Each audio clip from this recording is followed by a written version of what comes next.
Il est 10h10, très précisément. Merci d'être avec nous. On évoque à présent cette 10e journée interprofessionnelle de manifestation contre le projet de réforme des retraites. Des rassemblements sont organisés dans plusieurs villes de France. Paris, cet après-midi, entre Montparnasse et Porte d'Italie, à Nantes, Marseille, ce matin. Rassemblement également à Toulouse, où Jean-Luc Mélenchon a prévu de manifester. Et parallèlement, évidemment, à l'Assemblée, les débats se poursuivent autour du projet de réforme dans une ambiance, on va dire, tendue depuis quelques jours, en cause l'obstruction de l'opposition. Plus de 40 000 amendements ont été déposés. Pour en débattre sur ce plateau, avec nous, Daniel Obono, vous êtes député La France Insoumise de Paris, merci d'être là.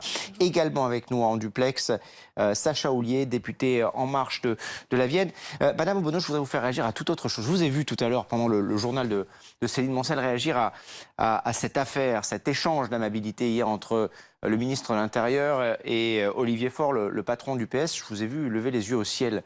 Qu'est-ce que ça vous inspire, cette histoire ? Je trouve que c'est lamentable de la part d'un ministre de l'Intérieur qui doit, je crois, faire preuve d'un peu plus de retenue et surtout qui intervenait pour dénoncer la mise à mal de la vie privée de personnalités politiques, et il fait exactement la même chose. Je pense que c'est malheureusement révélateur du comportement de ce ministre qui est à plusieurs titres et pas simplement sur ce cas-là. Je pense que son bilan aujourd'hui au ministère de l'Intérieur, les violences policières qu'il refuse encore aujourd'hui d'assumer, mais c'est un peu, on va dire, c'est assez révélateur du caractère, au-delà du bilan politique extrêmement problématique de M. Castaner. Votre seul projet, dit M. Houlié, c'est l'obstruction. Écoutez, je suis assez effarée que mon collègue Houlié montre là son incapacité à ouvrir un contre-projet. Peut-être ne sait-il pas lire, je sais qu'il sait lire. Et il ne peut avoir fait l'impasse sur les propositions de la France Insoumise en l'état. Mais d'abord, je voudrais réagir à l'ensemble des propos. Ce que demande aujourd'hui la majorité des Français et Françaises, c'est le retrait de ce texte. Ce n'est pas moi qui l'invente. Depuis plus de 2 mois, vous avez une mobilisation d'ampleur historique jamais vue dans ce pays. Vous avez des secteurs aussi différents que les avocats aux égoutiers en passant par les danseurs et danseuses de l'opéra qui sont mobilisés contre ce projet pour de bonnes raisons, pour de vraies raisons, pour défendre l'intérêt général. Donc aujourd'hui, en vérité, c'est La République En Marche qui est en minorité sur le projet. Je veux dire, vous avez même jusqu'au MEDEF qui commence à dire, finalement, exonérer les plus hauts salaires de la solidarité nationale, ce ne sera pas si bénéfique que ça. Donc la vérité, c'est qu'ils sont minoritaires. Et ce que nous faisons, je voulais juste terminer par ça, nous nous opposons, nous sommes une opposition. Nous avons des propositions alternatives, nous l'avons dit, mais nous nous opposons, oui, alinéa par alinéa. Et ce que cela a permis, c'est effectivement un débat où on a révélé on a levé un certain nombre de lièvres. Par exemple, le fameux revenu d'activité qui est censé être une des composantes du calcul du point et des pensions, c'est un indice qui n'existe pas. L'INSEE a dit au gouvernement, en fait, vous racontez n'importe quoi, ça n'existe pas. Donc, en vérité, notre travail, c'est une grève de zèle. Oui, nous assumons cette grève de zèle pour montrer comment, virgule après virgule, alinéa après alinéa, c'est un mauvais projet. Et je pense que nous avons fait la démonstration en commission et nous allons le faire en séance. Nous y sommes. Hein.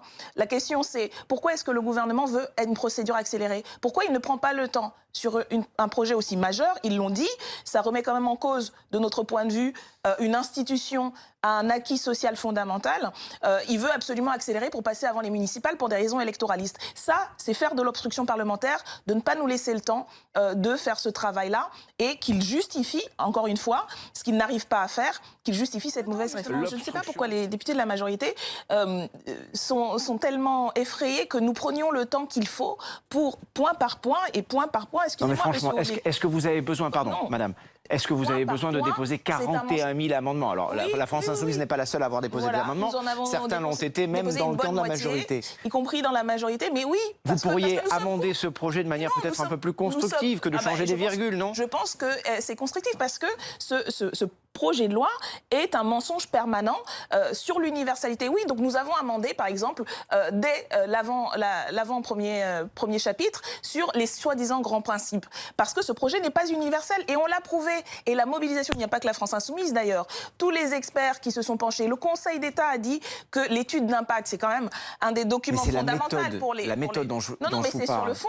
C'est sur le fond. Le fond rejoint la forme. Excusez-moi, quand on transmet à peine 3 jours avant de pouvoir commencer les travaux de la commission, une étude d'impact de 1000 pages, truquée, manipuler, ou même le Conseil d'État dit que ce n'est pas un travail sérieux. Excusez-moi, est-ce que c'est permettre ce qui est de nécessiter une rigueur constitutionnelle, la clarté et la lisibilité, pour que les députés puissent voter en connaissance de cause? Et donc oui, point par point, ce n'est pas universel, ce n'est pas égalitaire, il ne crée pas de plafonnement, ce plafonnement existait. Ce qui crée, c'est ce qu'ils prétendent vouloir éviter, c'est un déséquilibre financier de 70 milliards. C'est l'Agirc Arrco qui le dit. Voilà ce que leur réforme qui permet aux plus hauts salaires de ne plus cotiser, alors qu'on va continuer à payer pour ceux qui avaient cotisé avant, crée comme déséquilibre financier. Et ces mêmes personnes viennent nous dire qu'il faut absolument l'équilibre. Ils sont incapables, question après question, c'est même pas nous qui les posons, on leur demande où vous allez trouver ces 70 milliards, ils sont incapables de nous les dire. Et en parallèle, je tiens quand même à dire, puisqu'on en parlait, la fameuse conférence de financement.